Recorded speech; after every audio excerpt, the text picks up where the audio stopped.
Bueno, gracias amigos. Rápidamente continuamos con nuestra sección siempre interesante, informativa, instructiva, retrospectiva financiera con nuestro queridísimo contador Rolando Colchado Valenzuela. ¿Cómo estás, mi querido Rolando? ¿Qué, Bienvenido, buenos días, gracias nuevamente por esta qué participación. tal, Jorge? Muy buen día. Buen día, amigas y amigos. Pues nuevamente un gusto tener la oportunidad de platicar con ustedes. Igual para todos El nosotros y un tema honor. es las grandes oportunidades en las épocas de crisis, de evaluaciones y altas inflaciones. Grandes Y esto, oportunidades. Así es, las crisis sacan o deberían sacar siempre lo mejor de la situación, ¿no? claro, Cuando se le echa cacumen claro. Adelante, Rolando. sí, no hay que espantarnos. Y esto básicamente lo menciono porque yo siento que estamos viviendo en esta etapa momentos de riesgo para la economía de México. Y básicamente porque veo que dejaron al país totalmente desarticulado económicamente los anteriores gobiernos. Para mí fueron 8 gobiernos que aprovecharon el poder y destrozaron al país. Entonces, lógicamente que no es nada sencillo para la persona que ocupa el poder restablecer, porque lógicamente ahorita hay demasiados enemigos y demasiadas fuerzas contrarias que también hay que tomar en cuenta. Pero lo importante es de que yo veo un país en el que la economía está manejada desde dos cabinas de mando diferentes, en las que cada quien lleva el rumbo que considera que es el más adecuado, sin que exista una coordinación ni que estén analizando y platicando sobre cuál es el rumbo que más le conviene al país. Por un lado, veo la presidencia de la República con buenas intenciones, honradeos y deseos de que el país salga de la pobreza y de la inseguridad, pero cuyas decisiones unilaterales, disfrazadas con votaciones populares, tienen paradas las inversiones tanto nacionales como extranjeras hacia nuestro país. Y también veo un desconocimiento total de la economía global. Imagínense, dice que como el peso está revaluando vamos requete bien, cuando la experiencia me ha mostrado que es muy riesgoso la revaluación de la moneda, y prueba de ello fue hace poco la Comunidad Económica Europea, que de 2003 a 2007 se revaluó más del 57% el euro, y que llevó a las mayores altas de desocupación desde la posguerra para esa zona.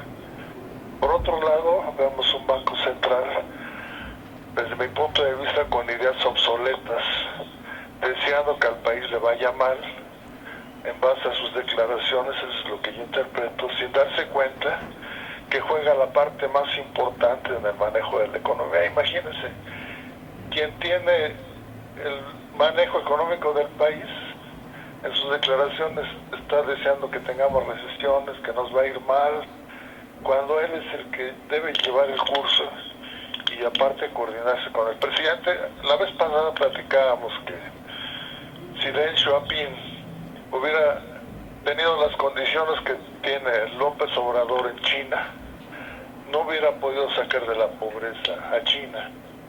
Pero si hubiera sido nombrado gobernador del Banco Central de China, hubiera logrado el crecimiento y sacar a China no solo de la pobreza, sino, como es actualmente, ser la primera potencia económica del mundo. Entonces, yo siento que los mandos están totalmente distorsionados Dislocados. y Ajá. fuera de rumbo. Y para eso les voy a platicar un poquito sobre la experiencia que tuve cuando trabajé en Square D. Ya les comentaba que yo pedí un permiso de 5 años que se manejó como renuncia voluntaria, porque me despertó mucho el interés para aprender planeación estratégica a nivel mundial. Y me fui a Square D ganando menos sueldo y mucho menos prestaciones. En Televisa las prestaciones eran altísimas. pero el hambre de aprender y conocer cómo se maneja la planeación estratégica a nivel mundial me orilló a irme 5 años a aprender sobre esa economía mundial. Ahí está una foto que cuando yo llegué, yo ocupé el puesto de Contralor General de Squardi México, y en la tesorería se encontraba Carlos Valero. Pero ¿qué creen que pasó? Poco tiempo de que yo estaba ocupando apenas conociendo la Contraloría, pasaron a despedirse todo el departamento de tesorería de Squardi, porque renunciaban todos. O sea, se fueron todo el área de tesorería, y la razón es de que no aguantaban la presión de los proveedores, porque en aquel momento la situación financiera de Squardi era muy mala. Entonces me dijeron, ¿sabes qué? Pues aparte de la Contraloría vas a llevar la tesorería. Y entonces en las mañanas me enfocaba a la tesorería, y en las tardes me enfocaba a la Contraloría. Nada más que les quiero decir que ser tesorero o financiero en épocas donde la inflación es del 4%, pues es muy fácil. Cualquiera puede llevar una tesorería o ser un financiero con una inflación tan baja. Pero yo le estoy hablando que me tocó épocas, si vemos la siguiente lámina, en la que las inflaciones llegaron a ser del 160% y tuvimos constantes devaluaciones en México. Ahí en ese momento es muy difícil la tesorería y cambia totalmente la situación financiera de una empresa. Generalmente una empresa en época normal, lo más importante es la utilidad bruta de operación, o sea, sus ingresos menos sus costos, menos sus gastos. Entonces cuida mucho la utilidad financiera. Pero en época de crisis hay un renglón que se llama costo integral de financiamiento, que es importantísimo. Y ahí se refleja básicamente los intereses y las fluctuaciones cambiarias. Entonces ahí hay que tomar decisiones y actuar rápidamente, porque en un descuido una empresa se puede perder. Lo que hunde en momentos de crisis una empresa es ese renglón, el costo integral de financiamiento. Por decirles algo, yo los viernes me esperaba hasta el último momento para invertir y comprar CETES, para que ganara intereses sábado, domingo y la parte del viernes, las inversiones en CETES. Ahorita, pues, ¿qué les preocupa? O sea, el 4% anual entre 365 días, pues no tiene ningún efecto en los resultados. Las cuentas por cobrar son importantísimas, hay que estar haciendo constantes análisis para negociar con los clientes que me deben adeudos, de ofrecerles descuentos a cambio de tener yo efectivo, y ese efectivo moverlo y manejarlo. Porque si una inflación es del 160%, las tasas de interés en aquella época eran mayores del 200%.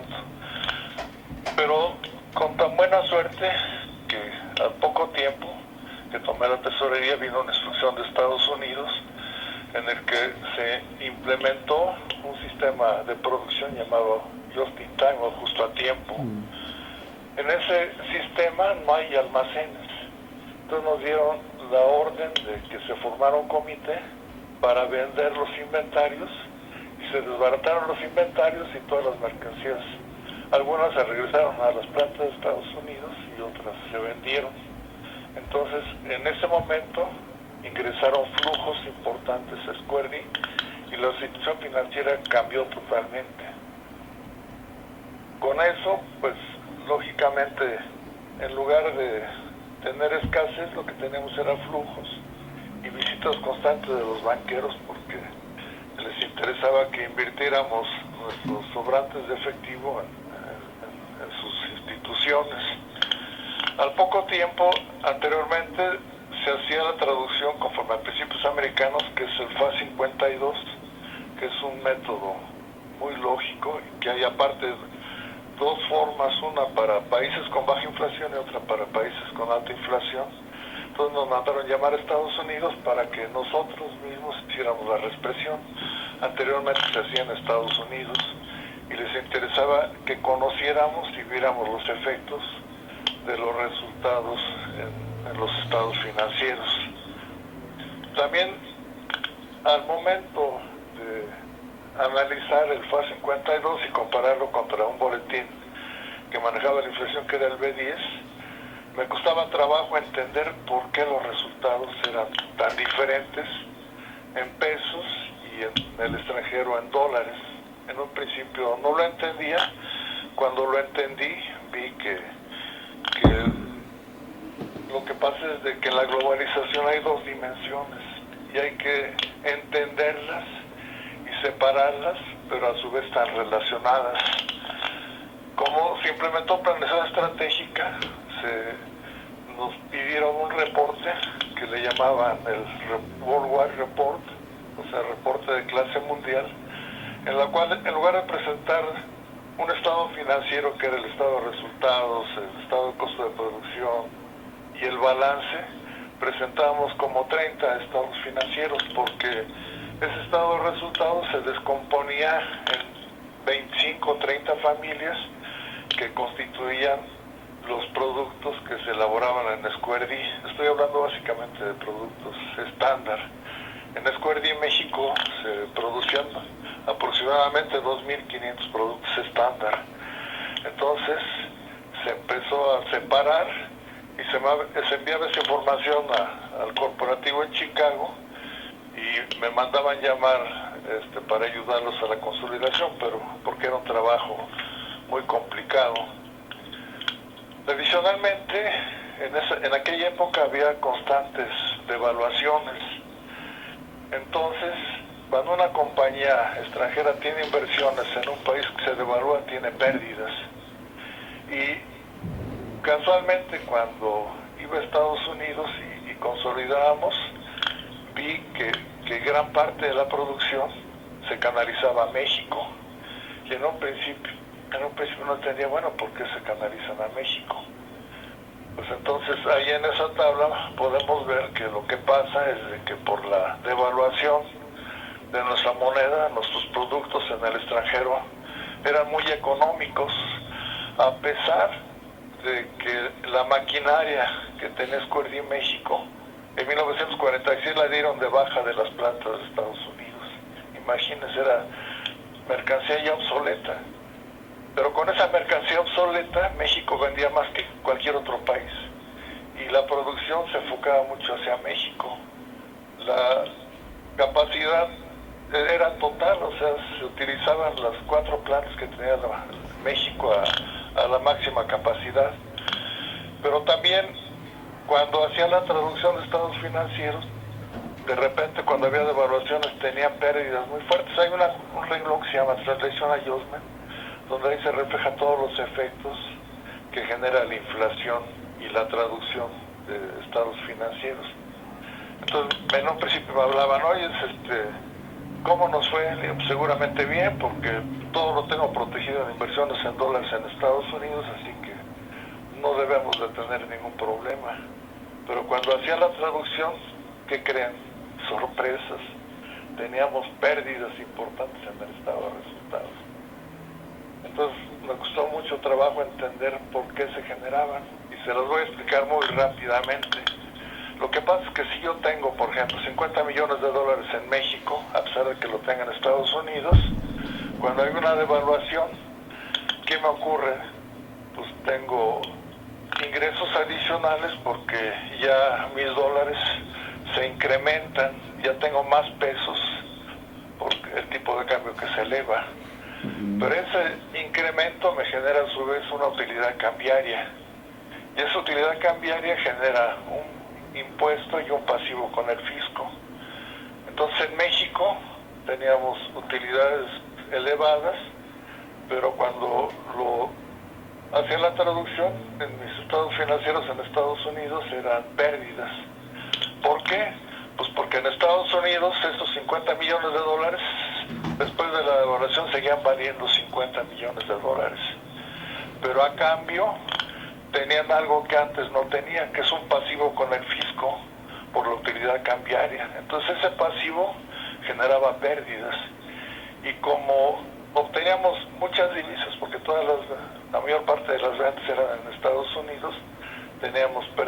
elevadas. Entonces, una vez que entendí las dos dimensiones, yo encontré la forma de que, a pesar de que hubiera devaluaciones, no tuvieran pérdidas en los Estados Unidos. Y me dijeron, no, pues, ¿cómo le hace Rolando? O sea, seguro está mal en sus cálculos. Lo revisaban, lo checaban, entraban los despachos. Samsung nos auditaba una firma que ahorita es la firma más importante, que es Deloitte & Touche. Nos auditaba y decía, no, pues está bien el cálculo, no sé cómo le hace Rolando. Entonces le decía, no, de América pregúntenle a Rolando cómo le hace para que no tenga pérdida en las devaluaciones. Entonces, por ser los profesionales, los contralores y los contadores de América Latina no me daban toda la información. Entonces, si yo no tenía toda la información, no me podía arriesgar a decirles algo que no tuviera soporte y que después les tuviera un costo más elevado. Entonces decidieron que toda América Latina iba a reportar a México. Entonces imagínense el aprendizaje tan grande de conocer la economía de América Latina en épocas de grandes devaluaciones, de asistir a las juntas de planeación estratégica y conocer los reportes globales de los principales países que estaban compitiendo a nivel global. Entonces, a través de esos 5 años aprendí que el factor más importante actualmente en la economía global es el adecuado manejo del tipo de cambio, cosa que el Banco de México está perdido y López Obrador también está perdido. China logró su crecimiento gracias a que entendió las dos dimensiones y empezó a bajar el precio de sus productos, de lo que se producía, a través de un adecuado manejo del tipo de cambio y lógicamente cuidando la inflación, porque es muy peligroso la inflación, porque si se pierde el control se producen espirales inflacionarias. Una muestra es Venezuela, que sus inflaciones ya son del 1,000,000%, ya no del 160% como llegamos a tener en México, sino ya de millones%, porque se pierde el control. Totalmente. Entonces, básicamente, en forma muy rápida les quería comentar eso, pero esos cambios o crisis nos generaban muchas oportunidades. Por ejemplo, mientras que a Square le sobraban los dólares y teníamos que buscar estrategias para que no tuvieran pérdida en el corporativo, en México había una escasez tremenda de dólares. Estoy hablando de 1985 a 1990. Me acuerdo que una vez me invitaron a una junta de ventas en Acapulco. Casualmente, ese hotel donde di la conferencia, posteriormente me tocó recibirlo, porque el grupo donde yo estoy lo adquirió. Me tocó hacer la auditoría de compra y de recibir ese hotel por gajes del destino. Entonces, les di una plática. Ese día me tocó al final de todos los que exponíamos. Ya me fui a descansar y dije, no, pues ya terminé mi plática, ya voy a disfrutar la convención. A la mañana que llegué me dijeron, ¿sabes qué?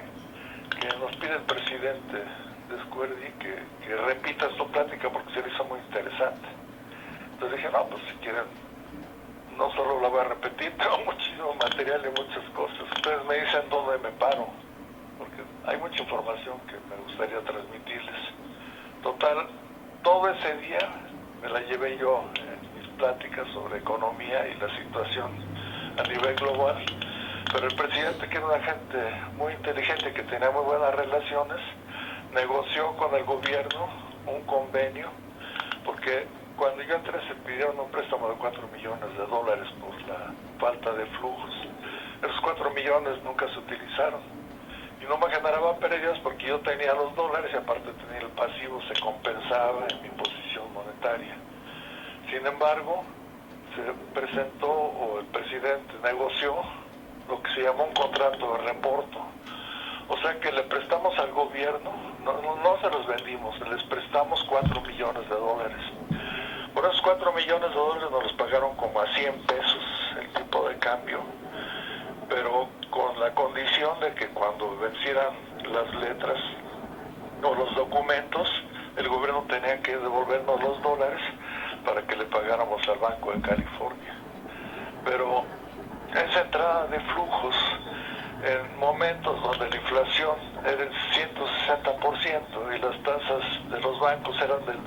10%, olvídense, nos generó utilidades y ganancias Square que no se lo pueden imaginar. Era época de auge y de crecimiento en época de crisis. Entonces, básicamente, mi mensaje va por ese sentido. Yo veo mucha gente preocupada, ¿qué va a pasar? Ahora que se renunció Carlos Ursúa, ¿qué le va a pasar a México? No se preocupen, México es un país muy grande y siempre a través de la historia ha sufrido saqueos y ha salido adelante. A pesar, lo importante es a pesar de sus administradores, ¿no? Y a pesar de sus gobiernos, ahí se ha mantenido, ¿no, Rolando? Sí, claro, a pesar de los pésimos gobiernos que hemos tenido, México es un gran país, es de los 14 países principales en el mundo, de los que más produce, que tiene muchísimos recursos, que tiene un clima ideal, que es el puente con economías muy importantes como México, como Estados Unidos y Canadá. Pero aparte de que el país va por dos rumbos diferentes, con el país con el que realizamos la mayor parte de operaciones, tiene un presidente que nos odia y que ya se dio cuenta que le tenemos pánico, y según sus libros y su forma de actuar, él va a tratar de hacernos pedazos. Entonces, como ven, yo quiero ser optimista y no hay que pensar nada malo, pero como ocurrió una vez con John F. Kennedy, cuando tuvo que bloquear todos los barcos rusos que estaban suministrando a Cuba misiles y armas. Sí, la crisis de los misiles. Y dijo en esa ocasión Kennedy, bueno, hay que esperar lo mejor, pero hay que estar preparados para lo peor. Exactamente. Entonces, básicamente ese es mi mensaje. O sea, cuide mucho sus tarjetas de crédito, cuide mucho sus pasivos. Es una situación que yo la siento de riesgo. De hecho, nunca había hecho un comentario de ese tipo, ni quiero que generen pánico, al contrario, o sea, vean lo que pueda venirse como una oportunidad. Eso. Ese es mi mensaje, únicamente. Así es, querido Rolando, muy concreto, justo con esa frase histórica, que bien se aplica en esta y en muchas situaciones de la vida, si no es que en todas, ¿no? Siempre hay que esperar lo mejor y prepararse para lo peor. Esa es una filosofía de vida, incluso, querido Rolando. Pues muchísimas gracias por esta participación. O ahí les hubieras echado una asesoradita, hombre, al plan de negocios de Pemex, que la verdad está para llorar, ¿no? No sé si ya le diste ahí una revisadita o escuchaste, pero sí. Realmente pues sí se ven ahí como perdidos en el espacio, ¿no? Pues sí, pero en parte estoy de acuerdo con López Obrador. Mira, México tiene que salvar a Pemex, y ya lo he comentado, México tiene que ser autosuficiente en la producción de petróleo, aunque nos cueste dos bocas, pero vale la pena de que México pueda producir su propio petróleo. Y yo me imagino una época como en 82 a 90 que me tocó vivir, o sea, no me la platicaron ni la vi en una película, la viví, en la época en la que se escasean las divisas. Imagínense qué le pasaría al país sin gasolina, sin gas, sin combustibles. No se los quiero platicar. Entonces, yo creo que sí vale la pena hacer el mayor esfuerzo posible para tratar de que seamos autosuficientes en energéticos. Pues sí. Ese es mi punto de vista. Ahí, apuesta. Parte sí estoy de acuerdo con López Obrador. Hay que hacer hasta lo imposible para que seamos autosuficientes, no tengamos que importar todo. Pero ese es mi apuesta punto de vista arriesgada respecto a la opinión de todos.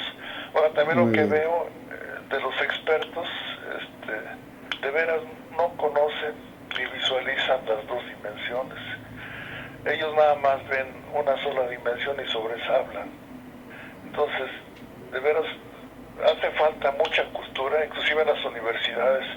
Las grandes universidades no están informando al inversionista sobre los riesgos del entorno económico, porque no tienen idea. O sea, todo visualizan la parte interna de cada país.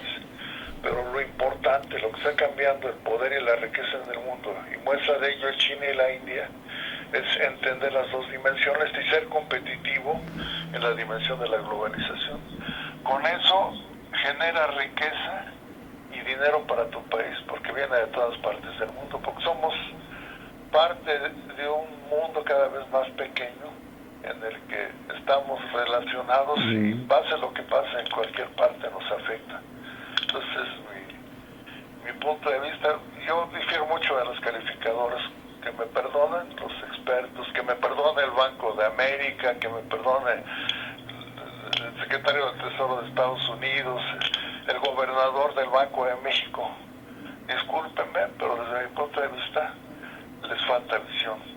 Pero eso lo dice un simple ciudadano, un mortal que lógicamente no se codea con las grandes personalidades del ambiente político y económico. ¿Sí?